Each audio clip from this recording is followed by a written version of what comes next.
إذا الشمس كورت وإذا النجوم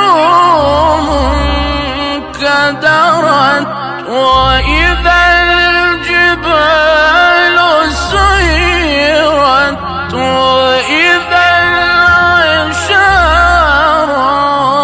عطلت وإذا الوحوش حشرت وإذا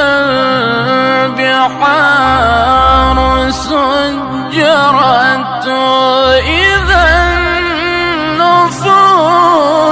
زوجت